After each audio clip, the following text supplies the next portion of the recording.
It's showtime. What's up, guys? Django, Fett here, Honey Down Games, comics, TV shows, movies, and more, and this is a review for Predator. So, to set up for the new Predator film, which I think is going to be dog shit at best, I'm going to be reviewing the old movies, Predator 1, Predator 2, Predators, and then I will review the Predator when it comes out. So, we're first going to start off with the original 1987 movie, Predator.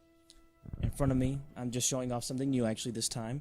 This is actually a shelf that I've had in the past. I've never actually shown this before, but I have my Predator action figures right here with Dutch, actually 3 Dutches and 2 Predators, and a bunch of Marvel stuff, comic stuff in the back. I got some Funko Pops right up here. I got some other statues up here too, and I got a big ass Arnold Schwarzenegger Commando poster over there, and I think I got another Predators thing right over there. I'll take a picture and show you guys. Basically, I am a Arnold Schwarzenegger superfan. If you guys know me personally, I am a huge mega fan when it comes to that. I just love everything about Arnold Schwarzenegger, and he's like one of the manliest and just greatest actors of all time. He's just funny, he's hilarious, he's got some great quotes in general, and I just love his work. And just like, he really commits when it comes to his acting. Yeah, it's not the greatest, but he's, you know, I'll take him in a heartbeat, in a million times over The Rock. I fucking hate The Rock. At least with Arnold Schwarzenegger, he can act. He can actually do some stuff. He's got some flexibility.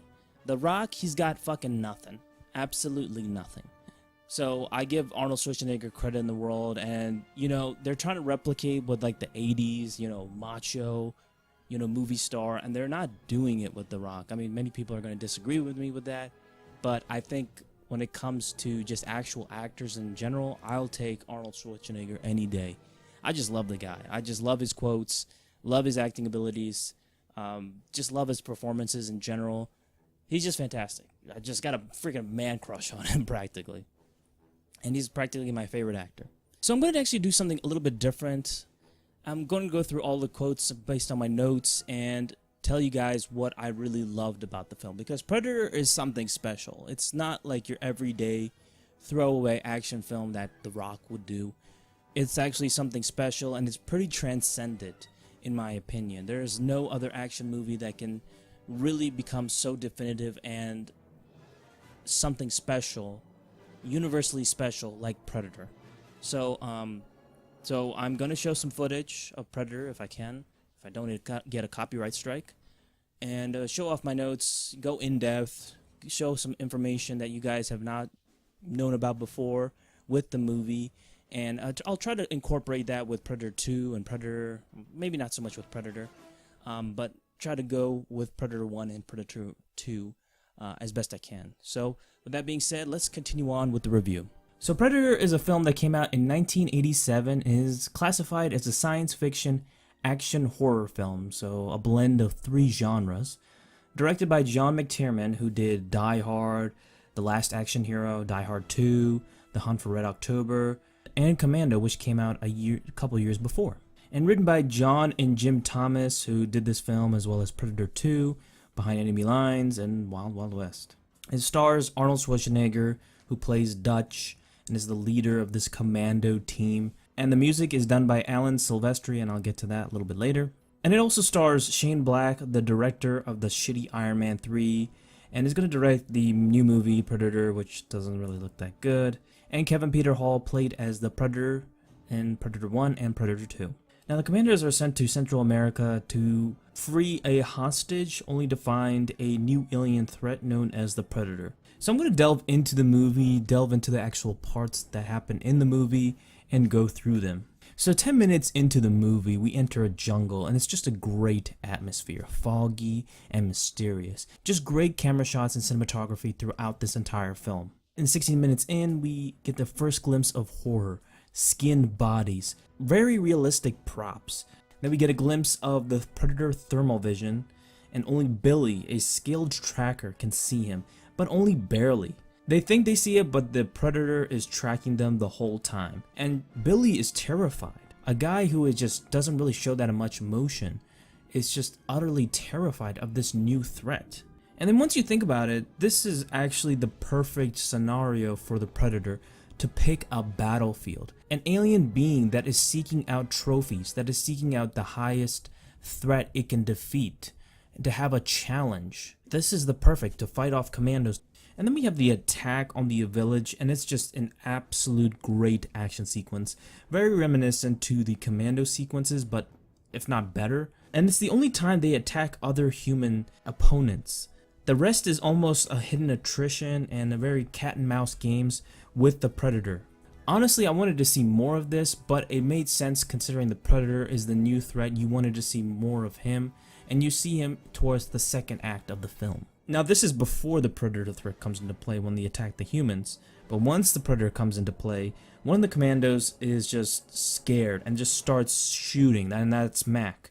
And you see the fear in his eyes, just the fear of the unknown, this alien threat. And I just love referencing the out-of-world theme. I think that's fantastic. Now, what's interesting is, something I never noticed this, is that it's stated by the lady hostage who said that this Predator threat was doing this stuff, doing the skinning and taking the trophies, since she was a little girl.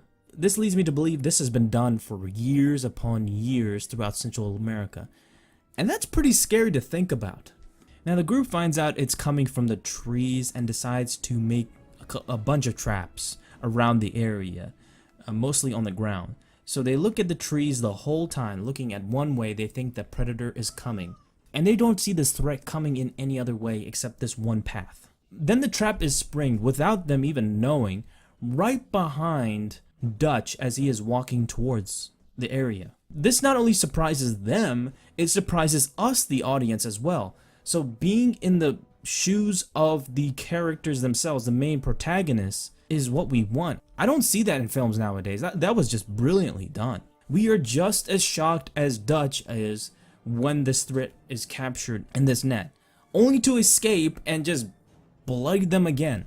This threat is almost invincible in almost every single way, no matter what they try to do. And I just love when the thermal vision is shown, the camera follows the perspective of the Predator, following this team.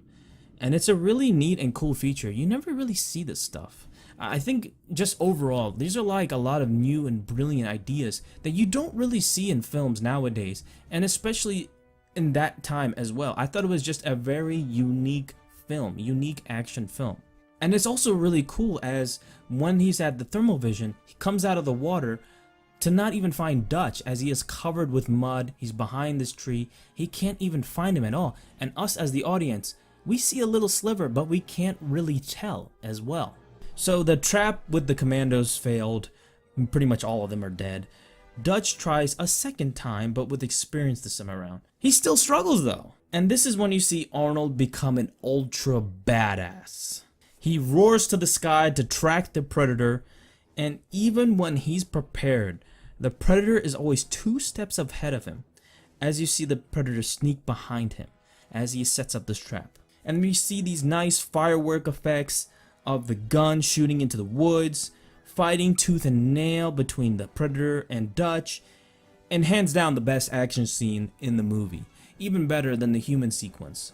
I mean, that's very replicant to the commando sequences, which are great. I love that when it comes to those action sequences. And I would say even Commando in itself is a better action movie when it comes to that. But with Predator, it has better executed action, but with a blend of horror and suspense added to it that you don't really see in action films at all. Then you see something weird. I think this is probably one of the weirdest parts of the movie that I think is a flaw, is that you always see the Predator, when you see from its perspective, that it has this thermal vision. Now, when it takes his mask off, it looks like it's a bright red hue, and it can even barely see this time. That's the one big complaint I have with the film. So I don't really understand that he takes off his mask, that you think he would see more, but it looks like he sees less when you see that perspective. And then another flaw is the Predator laughing at the end as it's about to die and it blows itself up, but it laughs in this just very hokey way. So arguably one of the best action movies ever. I freaking love it. I still think Commando is a bit better when it comes to the action sequences because it has just a lot more, even though it's still a hokey film. And I think it is a bit more dated, but Predator is still a phenomenal film. When it comes to story, concept, and execution, it fills out all the categories when it comes to a film in general. So without a doubt, Predator gets a...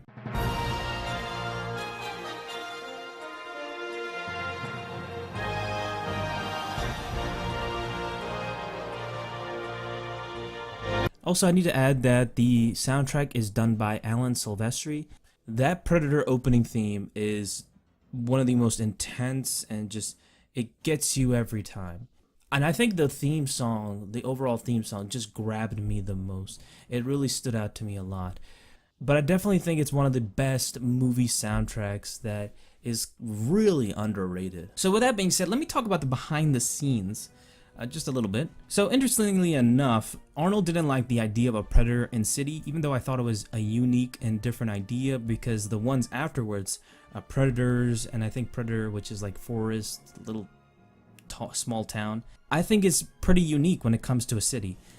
I definitely want to see Predator 2. I cannot wait to see Predator 2 to see how it fares, because it's arguably one of the controversial Predator films. So I want to definitely go more in depth, take a bunch of notes, and really go ham and ham into it.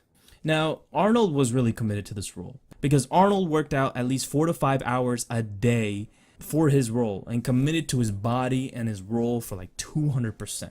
And actually filmed in a jungle, which you would have thought, in Central America, and not a fake freaking set, which a lot of Hollywood studios would like to do nowadays. Also, an interesting fact, the first design of the Predator was scratched because it looked pretty horrible. As you can see, it's more reptilian design. It doesn't scream Predator. But the second design, it only took them really 2 designs to really nail it, which is pretty crazy to me because usually it takes like hundreds, tens to hundreds of different designs to actually nail the proper design. They nailed it the second time around, which is pretty incredible.